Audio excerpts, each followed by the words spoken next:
Hey, I'm Alyssa, aka Red Shirt. Hello, I'm Nicholas, aka Red Saber. And today we're going to be doing each of our top 3 saddest moment in video games we've played. You can start since I think I started last time.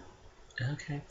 My number 3 would probably be Elizabeth DeWitt's death in Bioshock Infinite's DLC, Burial at Sea Part 2. It was so sad just watch her die since she was my only favorite character in all of Bioshock.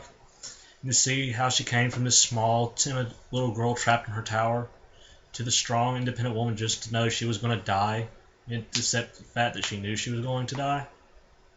That's all I got. Okay. Let's see.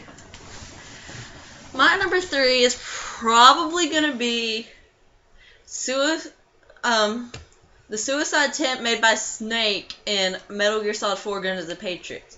Whenever he's in the graveyard at the end of the game, while the other friends of his are at Meryl's wedding, he tries to kill himself.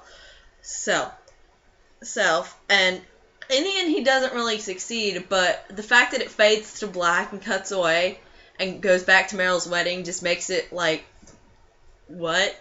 And I cried a little bit. Your turn. Okay, my second saddest in gaming would be probably the saddest one to everyone is Lee Everett's death at the end of Telltale's The Walking Dead Season 1. We all have to admit, no matter how hard we tried, we cried, no matter if we knew the ending. His final words to Clementine, whatever you pick, not being able to finish it, especially if you choose to let her shoot her. Sad, and the fact that you see the tears roll down her eyes, her blood spattered face and the tears mixing with the blood. The fact that all is left is you see her gun raised and her look away, and then it fades to black right when she pulls the trigger and all you hear is the bang. Okay, my number 2. The boss's death in Metal Gear Solid 3 Snake Eater. And a big reason why this is so sad is because you realize that she died as a traitor to her country, but in reality she was told to do it, and she accepted it because she knew in the end her country would be safe. So she never really was a traitor.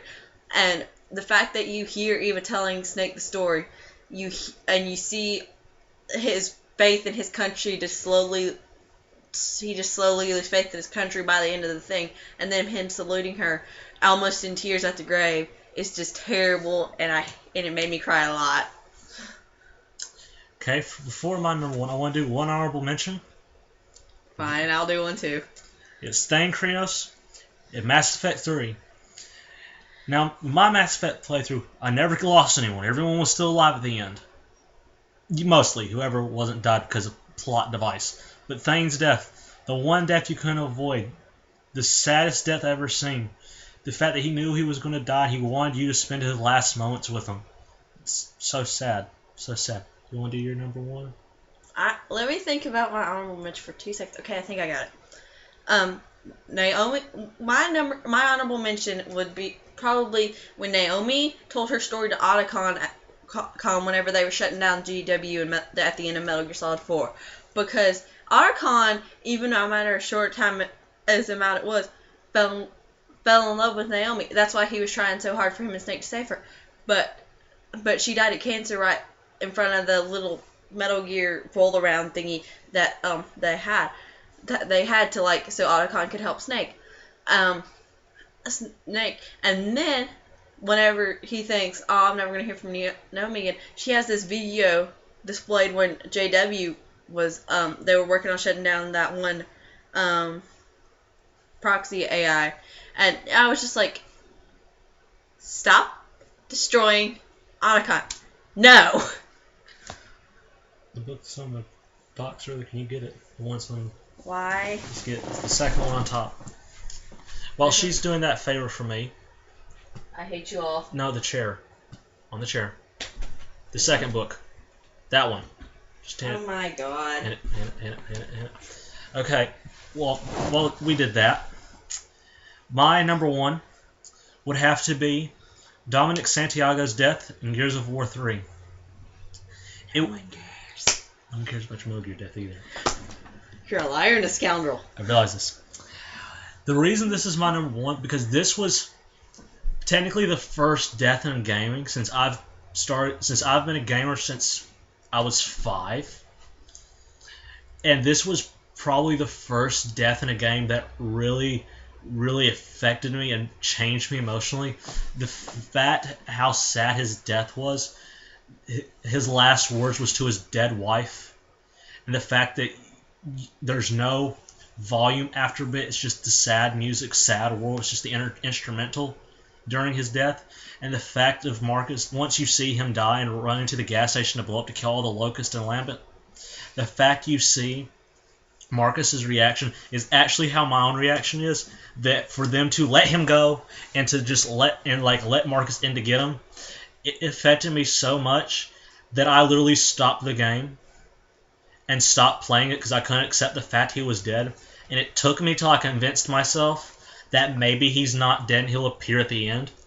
That finally and once I got to him and I found out he was still dead, I teared up and still cried because I couldn't take it, the fact that he was dead.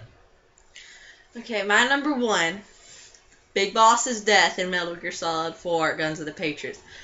Because my first game I ever watched my dad play was Metal Gear Solid 3. Nobody cares about your House of M, but anyway.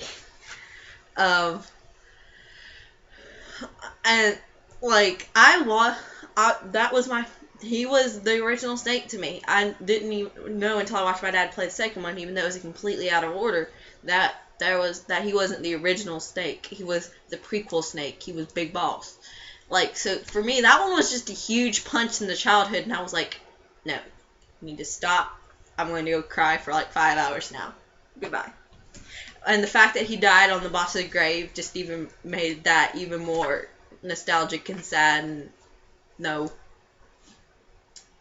I'm done now. Okay. So I think that's it. I think we're done for the day. Yeah. No, we have one more to shoot. Talk about your stupid comic book now. Well, I was waiting to see if you got anything else you want to say left. I'm good. Okay. Well, that's it. And for our next episode, I want to do it solo because she won't do it no matter how much I beg. Because no. I'm going to review my favorite comic book of all time, The House of M. But then I get to review how stupid Survivor Series was, because screw that. Okay, fine. But The House of M. And make her have to read it, so we have to talk about it. Make her read it. All you on FemFiction, make her read it. Oh my god. Anyway. If you do, we'll review MLP. We will. I was going to do that anyway. Okay, we will review MLP. But, anyway, thank you for watching, and whatever you thought was the saddest moment, even though his list was entirely deaths, well, duh. I at least had a moment in my honorable mention. Duh. Comment whatever your saddest video game moment was, and we'll see you in like 20 minutes, because we have another one to shoot today. Alright. And this one's going to be a little less geeky, nerd-related crap. House of M. Screw that. House of M. Bye. Bye. No one cares about